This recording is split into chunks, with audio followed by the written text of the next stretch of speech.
میدانن ریخروای کاریا ولایت اسلامی کل 57 ولایت پیکل سال 1969 هات که دامزراندن تعبیر جوان ولایتان دیگه که همو مسلمان پرانی مسلمانن که واتا تعبیر لنزیکی 2 میلیارد مروین مسلمان دیگه لی سبارتی پرزگریکن هنو که اندوره وی ریخروای نکاریا رولکی به باندور بگیره بونمون شر الغازه جویا بو وی ریخروای تو باندور نبو حتی نهاجی بردام دیگه گلو جوینان یا استانبولی و در انجام چبم تایبتی جی کارودانن شر إسرائيل إيران كهرد چه تونتر دجوارتر دبه بريز بروفيسور دكتور أحمد ويصال شارزاي بيوندي نيف دولتي الاسطنبول الجلمة دكتور إفارة باش به إيدي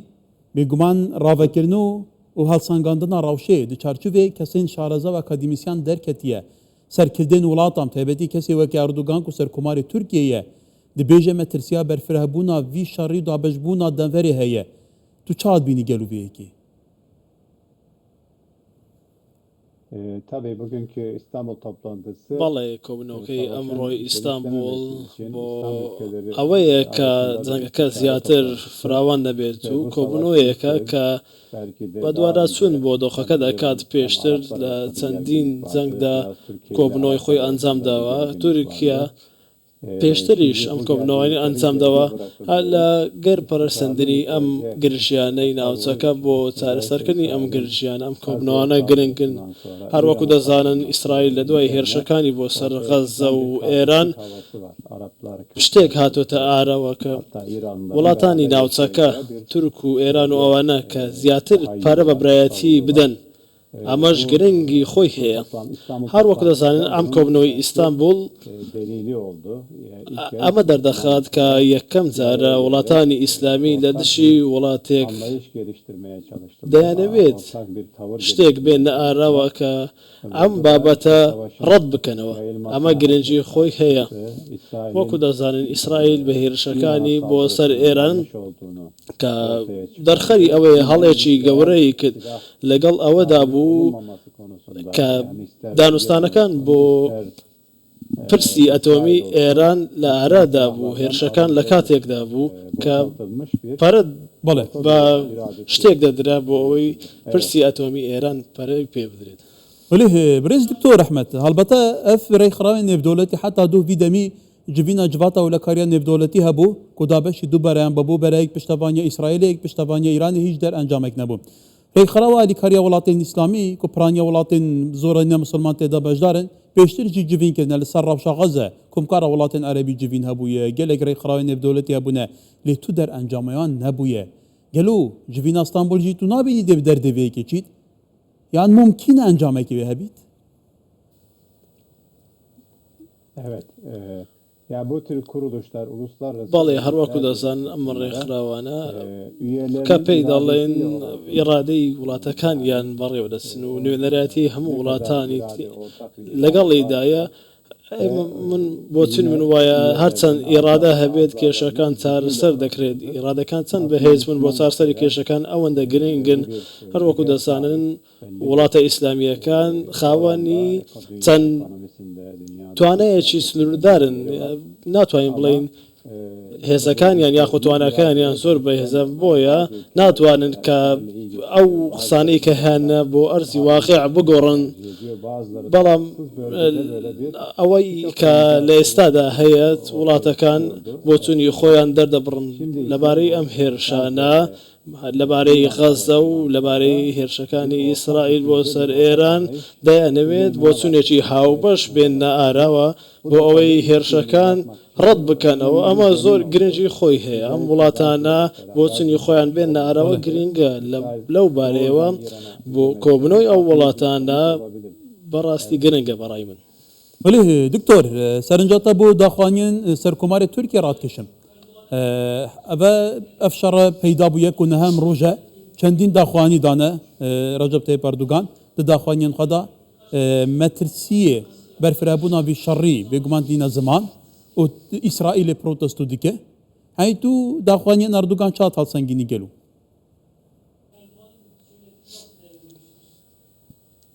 tabii ki İsrail konuşmalar İsrail'e çok net bir tepki. بەڵێ قسەکانیدا بۆ چوونێکی ülke. باش Ayrıca دێنێتە ئاراوە قسەکانی ئەردۆغان بۆ چوونی وڵاتەکەی دێنێتە ئاراوە هەروەکو دەزان ئیسرائیل دژمنی زۆربەی وڵاتانی ناوچەکەیە dedi ki çeyrek پێشتریش Hamas ئەوەی ڕاگەیاند بوو کە لە İran'la کێشەکان دەوڵەت باخسەریش ڕایگەاند بوو پێشتری چەندین بەرپرسایان گەاند بوو کە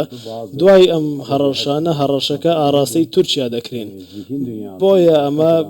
هاتنە ئارەی ئەم قسەوە بڵێ دیارە کە کێشەیەک هەیە ئەمە بۆ تورکیا و وڵاتانی ناوچەکەش کێشەیەک دێنێتە ئارەوە تورکیاش ئەمەی نایەوێت ئەمە دەزانین کە تورکیا نایەوێت کێشەکان پەرە بسەنێت İran, تورکیا ئەوەی دەوێت کە Türkiye ئیسرائیلی ئەوەی دەوێت کە تورکیا نایەوێت وڵاتەکەدا بەهێز بێت لە ناوچەکەدا بەهێز بێت چەندین وڵاتی دیکەش ئەمە ئامان زیانە ئیسرائیل نایەوێت چەندین وڵاتی دیکە لە ناوچەکەدا بەهێز بێن بۆیە ئەم قسەی ئەردۆغان لەم ئەنووساتەدا بۆیە ئەم قسەی کردووە و کێشەیەکی لەم زۆرە هەیە دەتوانین وا بڵین بۆیە وڵاتانی ڕۆژە ئاوا و ئەمریکاش پاڵپشتی ئیسرائیل دەکەن برز دکتۆر ئەحمەد تورکیا و ئیسرائیلێ پێشتر پەیوەندین حتا gelê cara پەیوەندین استراتیجیک هەبوونە دووارە ئەمنیدا دووارە سەربازیدا دووارە استخباراتیدا پەیوەندیێنان بەردەوام هەبوونە لەوێ داویە هەندێک هەڤراز و نشیوی تێکەفتنە و یادیتر تورکیا ئەنداما ناتویە تورکیا خودی جوگرافیەکە جودایە کارینێنێن سەربازی جودانە دیموگرافیاوەیە جودایە گەلو ئەفترسە بۆ هەیە Türkiye İsrail'den korkmuyor. تورکیا لە ئیسرائیل ناترسێت تورکیا لە هیچ کەسێک ناترسێت تورکیا لە هیچ وڵاتێکی دیکە ناپرسێت لەگەڵ ئەمریکا کۆ دەبێتەوە لەگەڵ رووسیا کۆ دەبێتەوە تورکیا ئاشتی دەبێت لە ناوچەکەدا ئەمە بۆ چوونی تورکیا بەڵام پێچانەوە ئیسرائیل ئاشتی نابێت لە ناوچەکەدا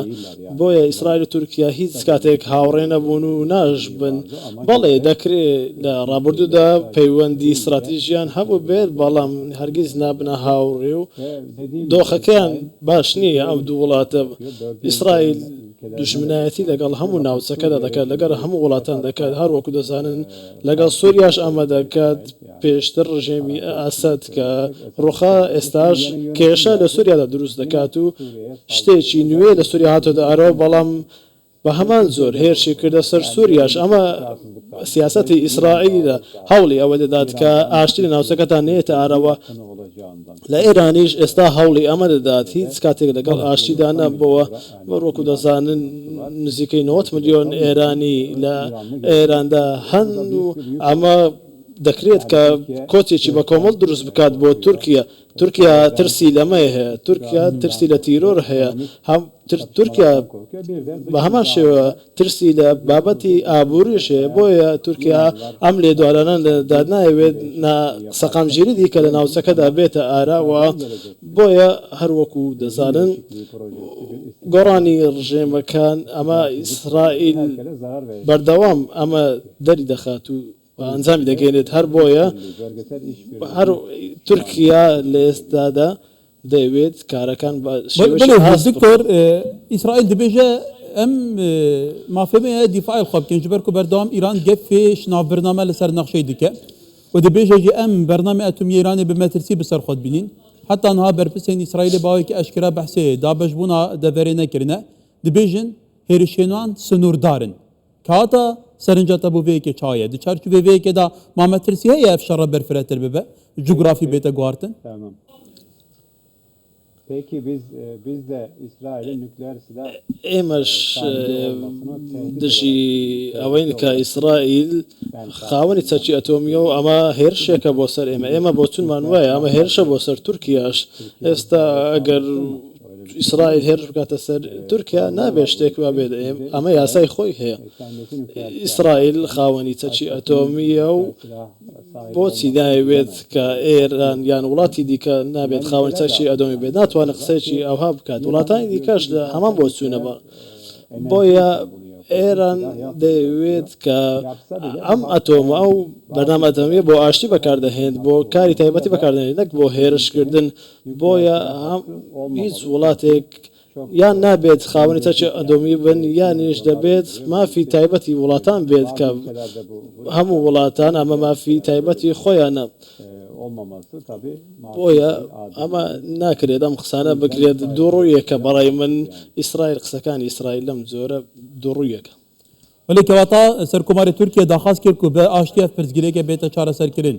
لە هەمان دەمدا دی پێشە ڕۆژێدا گەلو پەیوەندیên تەل ئەڤیف و ئەنقەرە و چاد بینی دکتۆر ئایا پشتی ڤان گرجانê پەیوەندی ئاسایی ببن و نها پەیوەندیەکە نهافسانکە بێگومان Evet. بەڵێ Çok iyi görmüyorum yani. من زۆر بە باشی نایبینم ئیسرائیل لە دوای ئەم هێرشانەی کە بۆ ناوچەکە ئەنجامی دەدات بەڕاستی دۆخەکە بەرەو ناسەقام شیرەکی زۆر دەبات بۆیە من وای نابینم کە کێشەکان بەرەو چارەسەری بڕوات لە ماوەشی نزیکدا و پەیوەندەکان لەگەڵ تورکیادا بە شێوەیەکی باش بڕوە هەروەکو دەزان تورکیا ئاشتی دەبێتن تورکیا لەگەڵ عێراق و لە سووریا و لەگەڵ مەسر و لەگەڵ سعودیە و لەگەڵ براکوردەکانیش دەیەوێت ئاشتی بێنێتە ئەرە و پەیوەندەکانی باشتر بکات بەڵام ئیسرائیل دەژی هەموو ئەم پەیوەندیانەیە ئیسرائیل دەیەوێت کێشەکان بەرداوامی پێ بدێت من بۆیە من وای بۆ دەچم کە تورکیا نایەوێت ئەم پەیوەندەکانی لەگەڵ ئیسرائیل باشتر بکات بەهۆی بۆچوونە جیاوازەکانی لەگەڵ وڵاتەکەی لەگەڵ تورکیادا وەکو دەزانێت ئیسرائیل هێرش دەکاتە سەر جەم وڵاتانی دراوسێ هێرش دەکاتە سەر ئێران هێرش دەکاتە سەر فەڵەستین هێرش دەکاتە سەردەم وڵاتانی ناوچەکە و ناوچەکە بەرەو ناسەقامگیری دەبات بۆیە دووبارە دەستپێکردنی پەیوەندی و باشترکردنی پەیوەندی لە ئێستادا من وای بۆ نابینم کە باش بێت بەڵێ برێس پرۆفیسۆر دکتۆر ئەحمەد ئویساڵ شارەزای پەیوەندی نێودەوڵەتی لە ئیستانبوڵی گەلمە بوو گەلێکی سوپاس ئێوار باش